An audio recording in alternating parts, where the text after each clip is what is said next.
Now we're going to do a little demonstration here if I can get that football. They're a Super Bowl contender with Stafford and company. You want him to be the franchise guy, and we're just not sure if he's at that level or if he's ever going to get to that level. Trevor Lawrence, it's a chore watching him. Hello and welcome to Football X's and O's, our weekly tactics show giving you the inside analysis on the best NFL matchups every Monday. This week we're going to go across the pond for a London special. We'll take a deeper dive into the Rams' dominant 35-7 win over the Jaguars at Wembley Stadium in front of 86,000 UK fans. I'm Ryan Sudo, and alongside me is NFL expert David Scott. David, how about that statement from the Los Angeles Rams? Could have never seen it coming, but it was so much fun to watch. They were so good on offense. All right, let's get to the topics. And so we're going to talk about Chief of Staff. Matthew Stafford is looking like an MVP right now. Just really great football for the Rams. QB done. Trevor Lawrence for the Jaguars, not so good. Really just the opposite of Matthew Stafford so far. We're going to talk about maybe is he the option, is he not the option for the Jaguars? Let's talk about a hat trick hero, Davante Adams. 3 touchdowns in this game. We're going to talk about specifically one of them and why it was so great. Tight window. A lot of tight ends got involved for the Rams during this game. They're spreading the wealth with Puka Nacua out. We're going to talk about one touchdown play with one of those tight ends. And then lastly, double trouble. Travis Hunter gets his first NFL touchdown, but is he being used properly? We're not so sure. We're going to talk further about that. All right, let's get to the first topic. Matthew Stafford put up a stellar performance. 5 touchdowns, no picks against the Jaguars on Sunday. He was just lights out, and this is just what we've been seeing with Stafford throughout the season. Do you think he's in that MVP conversation? I think end the season right now, Matthew Stafford is MVP. He's just been flawless with the football, and that's exactly what you want out of your offensive leader. Keep the ball in the offense's hands. When you're limiting turnovers, it doesn't matter. He had less than 200 passing yards, but he had 5 touchdowns. The ball was always in the Rams' hands. He just looks so poised out there. He looks just great, even when he doesn't have his top receiving option. I love everything he's doing, and I think the Rams' offense is so potent with him under center. And I think the Rams are not just, they're a Super Bowl contender with Stafford and company. And like you said, this was without Puka Nacua. Tell me about the Rams' offense and how they managed to get things done without Puka. Yeah, I think it's a lot of spreading the wealth. We're going to talk about some of the options that got targets without Nacua on the field, but they're just going to everyone. Stafford targeted 10 different receivers in this game.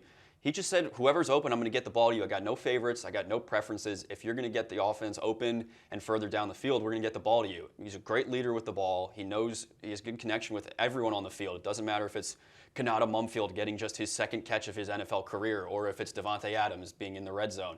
He's going to find you, and if you're open, you could be Puka Nacua on any given day. And Stafford has 17 touchdowns against 2 interceptions. I mean, this is just a guy that you would put in a lab and say, this is the guy that I want as my quarterback. Yeah, Matthew Stafford, I think, is unquestionably a future Hall of Famer. I'm sure there was some debate before that Super Bowl win. But with that win, what he's shown in this back end of his career, that he's still elite even going into his late 30s. He's a special quarterback, and I think we're going to see that throughout the rest of the season. I think we're going to see it into a playoff run, and you could absolutely see the Rams back in the Super Bowl this year.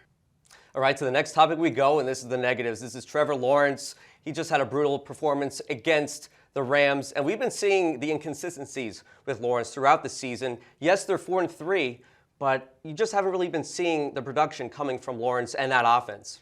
Yeah, you can hear whispers coming. They're starting to say, bust, bust. Now, you can't get there yet. He was the #1 pick, and he's shown flashes before, but just not like the flashes. Like, you want just so much more out of your #1 overall pick. You want him to be the franchise guy, and we're just not sure if he's at that level or if he's ever going to get to that level.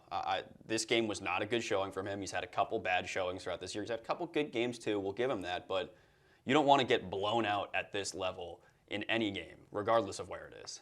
I'm going to go on the other side. I think Trevor Lawrence, it's a chore watching him at quarterback, just taking sacks when he shouldn't be, and just the mistakes. These are mistakes that I'm seeing from a rookie quarterback, possibly, but this is 5 years of Lawrence. You're seeing the same thing over and over every single season. Yeah, I'll play some devil's advocate here and go on the other side of it. You're still seeing some positives. He's top 6 in passing yards. Good. All right, we'll give him that. He's in the bottom 3rd in interceptions. Not good. Getting the ball away a little bit too much. He's getting sacked a lot, and sure, some of it is his fault, but he's taken 20 sacks so far this year. That's top 6 also. So there's things going on around him that certainly aren't great. We've seen the regression of Brian Thomas Jr. He's having just a stinker of a year so far after last year. Travis Hunter's not quite there yet, although we did see a pretty good game from him this week. The running game was pretty good to start the year. It's taken a step back a bit. That offensive line with all the sacks, ugly. So there are things that could be worked on there. But at the same time, are those things happening because Trevor Lawrence is not the guy under center? You could make that argument as well. The fact of the matter is, certainly not what we saw from Matthew Stafford, just the exact antithesis of it. Sure, he had more passing yards. Who cares? He did not look all that good. Definitely. And they beat the Kansas City Chiefs. Everything's looking great for Jacksonville, and now 2 straight losses. And do you think the Jaguars are kind of a pretender, or do you think they can bounce back from this?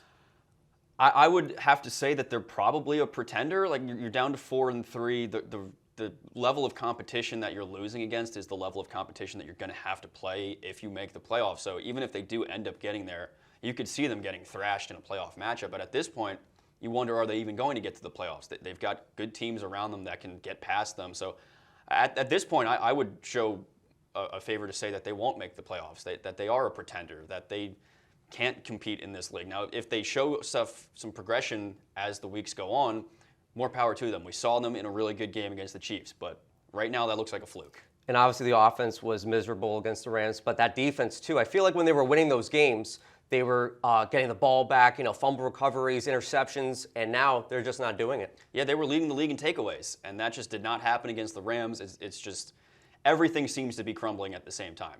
They were firing on all cylinders to start the year, and now it's just everyone seems out of gas. They're just not right on the same page. So they got to figure something out quick, or else they're going to quickly fall out of contention. And definitely with the Colts, with that win, they're 6-1 in that division, so that's going to be definitely tough for the Jacksonville Jaguars. Okay, to the next topic we go. The Rams are up 14-0. We'll get to the plays. 14-0, they're up. 4+ minutes left in the second quarter, and the Rams are on the 1-yard line, 2nd and goal. Take it away. Yeah, short yardage situation, which is something that the Rams did really well in this game. And how do you beat a short yardage situation? How do you excel in a short yardage situation? That comes in the form of play action or a read option. Now we're going to do a little demonstration here if I can get that football. This was a read option play. At least you could say maybe it was play action, but I would consider this a read option play. What is a read option? Not that difficult of a concept. I'm going to take the role of Matthew Stafford here. Ryan is going to be Kyren Williams. In a short yardage situation, the defense is going to stack the box usually, and we saw that from the Jaguars here. They sent just about everyone to rush in on Matthew Stafford and Kyren Williams because they wanted to stop the run. That's when the read option concept comes in. I've got the football, I snap the football, I go to hand it off. In this moment, Matthew Stafford is reading the field. He's looking at, all right, does my running back have a lane, or am I going to get a receiver open down the field? He sees Davante Adams and decides, hey, I'm going to pull this back. I'm going to let Kyren go be a decoy, and I'm going to chuck the ball over to Davante Adams. It's great play design, especially in a short yardage situation, because once he sees that everyone is coming down in the box to go get Kyren Williams on this run to the outside, Adams gets a one-on-one. Stafford's got Hall of Fame accuracy. He's going to get that ball in there. Let me get rid of this football. Now also, Kyren Williams was wide open. He could have waltzed into the end zone. Stafford could have also passed the ball to him here. But just the fact of the matter is smart play calling, smart play design from head coach Sean McVay. He is seeing that it's loaded. They're going to be sending pressure. The Jaguars like to blitz. They have good pass rushers. Put some confusion in there. Make them decide who to go after. When you have to make a decision that opens things up on the other side of the field, you can make a good play, you can get a touchdown. And Sean McVay, I feel like he was using play action like crazy against the Jaguars. I feel like that's just an underrated aspect with the Rams. They just find things and they find things to correct in that offense, and it starts with that play action.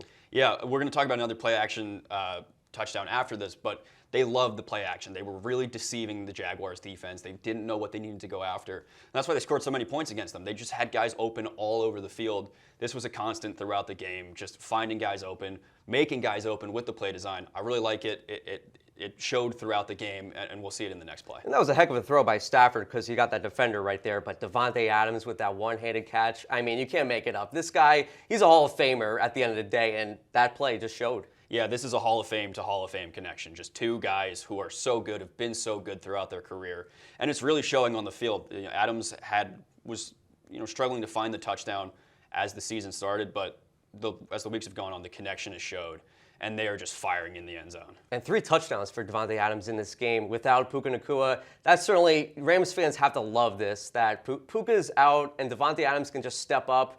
That's like that was just such a great signing, I think, for the Rams. Yeah, and it's got to be scary for opposing teams to come when Puka Nacua comes back, that Adams and Stafford have been so deadly without him. When they get him back, untapped possibilities. All right, so the next topic. So it's 21-0 Rams early in the fourth quarter, and it's 4th and 1 play at the opponent 31-yard line. and Stafford throws this touchdown to a guy that we really never see have production this season. Yeah, 4th and 1. What do you do in short yardage situations? What did we just talk about? Play action is the name of the game. Pulling guys around, deception. And this works especially well when you're in zone coverage because guys are trying to read the quarterback, read where the ball is going, and make their early breaks to get into where the ball is going to go. So when you fake the run with Blake Corum or Kyron Williams, some guys are going to break towards that, and we saw that. The linebackers kind of cut down towards it. And then on the other side of the field, we saw the corners just floating around, waiting to see if someone was going to get there. When Stafford pulls that ball in the play action, Ferguson's running one-on-one down the field with the safety, and he beats him because the safety's waiting to see if that's going to be a run play. Once he's past the safety, it's an easy deep ball for Stafford. He gets it in there, Ferguson. His first career touchdown. He's a second-round rookie. Really exciting for him. And it's just another weapon now that's opened up in this offense. And they were just using the tight ends a lot in this game. Ferguson, Parkinson. And I feel like with the Rams, they almost use a similar concept to the Seahawks in the previous game. The Seahawks ran a similar play against the Jaguars, and they find a way to get a touchdown with A.J. Barner. The Rams do the same type of concept, another touchdown. Yeah, a lot of teams, obviously you watch film, and if you see there's an opening somewhere in a defense, you're going to exploit that, even if it happens just literally the week before. The Jaguars did not do a good job of recognizing that, hey, we were getting beat on deep play action with the tight end. The Lions saw that, hey, there's a possibility here that we could do this exact same thing. They saw it on the field. It got open. Stafford chucked it down there for the touchdown. It's a great play design. I think it's really awesome utilizing a tight end down the field. We don't do that a lot anymore in the modern NFL. So when a tight end's able to get open down the field, not only are they gaining momentum from going down the field, but they're big guys. So even if someone does catch up to them, they still got a lot of power to get through to get into the end zone. Ferguson didn't have any trouble. He was open, waltzed right in, but still a lot of fun, reminiscent of a Rob Gronkowski type of play when he would go downfield like that. And the Rams offense, Stafford always loves to be under center. I feel like we don't see that enough in this offense in this day and age where Stafford's just under center with the play action or he wants to drop back and throw. This Rams offense is just so great when it comes to just the classic type football.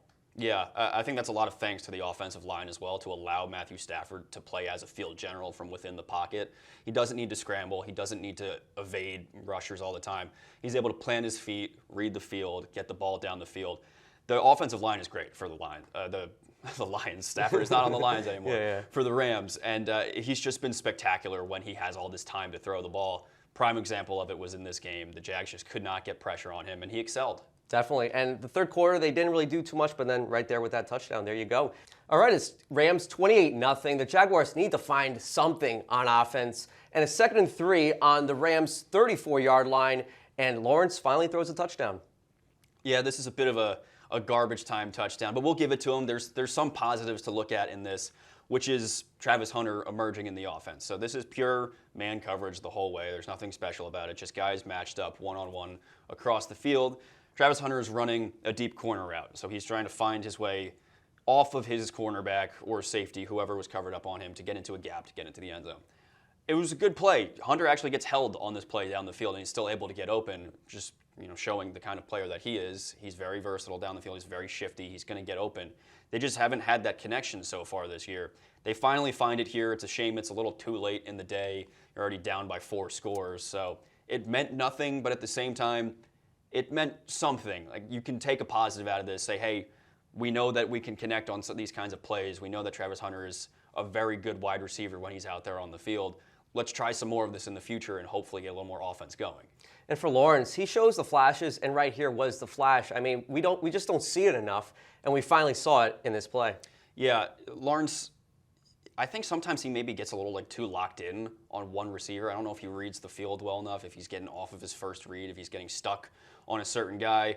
This play took a little while to develop, which is good. Poise in the pocket. Let the routes develop down the field. Find your guy once he's open. That's a great play overall. That's a good connection, Lawrence to Hunter. If he does that with Brian Thomas, that's a great play. If he does it with anyone else, it's a great play. It's just not happening enough. The fact that it happened here is good. Let's take that into our next game. Let's try and develop upon that. Can we see that happen? I don't know, because we haven't seen Travis Hunter utilized in the way that he should be so far by the Jaguars. But if they see some positives out of this, they want to use him a bit more, that's great. We're not really seeing him on defense all that much, so maybe they're trying to focus in on him on offense. Maybe it's just coaching malpractice. I don't know. And as disappointing as Lawrence has been, that offensive line was very strong in that play. and the pass rush didn't get to Lawrence in this play. Yeah, the Rams have one of the best units on defense in the league, I'd say. They've been very, very strong throughout the year. It's been a huge positive for them, a reason why their record is so good. This offensive line for the Jaguars has been terrible. It's been so bad. And the fact that you find an opportunity here on the play where they give you a little bit of time is good. You're going to have to do that. When they give you a little bit of a moment, use it. Lawrence, you've said earlier, Lawrence likes to run himself into sacks sometimes. So even if he has a clean pocket, he's going to just run out and end up taking a hit. You got the pocket. Learn from Matthew Stafford on the other side of the ball. Set your feet. Look down the field. Go through your reads. Find your guy open on his corner route towards the end zone. Get a touchdown. Next time, hopefully it's not when you're down 28-0, but this time it was. All right, so Travis Hunter obviously played so well on offense with 8 receptions, but defensively, he was not on the field once on defense, and we know he's a two-way superstar, and the Jaguars failed to use him in the first half. Yeah, he was so good on offense. Maybe that was in part to the fact that he wasn't playing defense, but at the same time, we know that he's capable of it. He played 1 billion snaps in college. He wants to play on both sides of the field, but yeah, he just wasn't out there in the first half, and we saw he had a pass breakup in this game. He's capable of doing it. It's just he's not out there to do it. And, the Jaguars defense is struggling. They need help out there. Why are you not utilizing your first pick? And also with Travis Hunter, I felt like they could have used him, when you're close to your own end zone and the Rams are just finding ways to get Davante Adams the ball. Travis Hunter could have been used in those situations. Yeah, I mean, they force-fed Davante Adams the football, and whoever was covering him was not getting the job done. You might as well try throwing in Travis Hunter to see if he can put the clamps on him. He did on one play. He had a pass breakup that was against Davante Adams. Now, it wasn't in that short yardage red zone situation, but he still showed that he could cover Davante Adams. They just kept beating the same horse over and over again. It didn't work, and they just didn't try it ever. And the Jaguars, they traded a lot of draft capital to get this guy, and I'm really disappointed with how Jacksonville has been running things. Yes, they're 4-3, but it just feels like things are kind of slowly falling apart with them. And you have Travis Hunter, he goes on both sides, and they're not using him on one defensive side of the ball. It's really confusing to me that they would spend all that draft capital to get Hunter, and here we are. Yeah, their season seems to be in a slide, and now they don't have a first-round pick next year. Use the guy that you spent that to try and improve yourself and make sure you're getting into the playoffs. They looked rock solid. They're not looking great now. If they keep sliding, they're not going to make the playoffs, and they're not going to have a top pick when they're not in the playoffs. So it's just confusion all around. I don't understand what they're doing. Travis Hunter is a great player. He should be utilized more. We want to see him utilized more. Fans want to see him utilized more. He's just not out there as much as he should be. I really feel like he should be, in a perfect world, the leading favorite to win Offensive Rookie of the Year. And he's not even close at this moment. I feel like other guys have leaped over him and then some. And I think I'll blame the Jaguars for that. Yeah, going into the season, there was debates. Is he going to focus more on offense? Is he going to focus more on defense? I think it would have been better for him if you did that, because now it seems like they're just kind of going, 50-50. Like, he's not going full in on offense. He's not going full in on defense. He's just not on the field enough. That's the issue. You give him 10 snaps on defense and then 20 snaps on offense. He's not even playing like a full game in that capacity. If you want him to make an impact, either give him his full two-way capacity, let him play as many snaps as he wants on both sides of the ball, or commit him to either being a quarterback or a wide receiver. You got to do something to make sure he's always on the field, or else you're just wasting his talents. And offensively, we saw it with his talents against the Rams, 8 receptions on 14 targets. This guy can do it all, and we saw it against the Rams just being a downfield threat, and we really weren't seeing that in the previous games, and that's the one positive I'm going to take away from Hunter, and I think it's only because of the team for him to be finally a downfield vertical target. Yeah, if you've got one takeaway from this game that's positive for the Jaguars, it's Travis Hunter. You hope that they learn from it and have it a positive takeaway in future games throughout the rest of the season.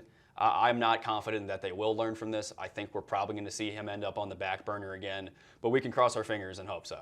Lee and Cohen and company definitely have to step it up. Yep. All right, that's going to wrap things up here at Football X's and O's. You can catch us every Monday. We also have Ain't That Our Ball every Thursday. Please like and subscribe and let us know if you think the Jaguars are in trouble.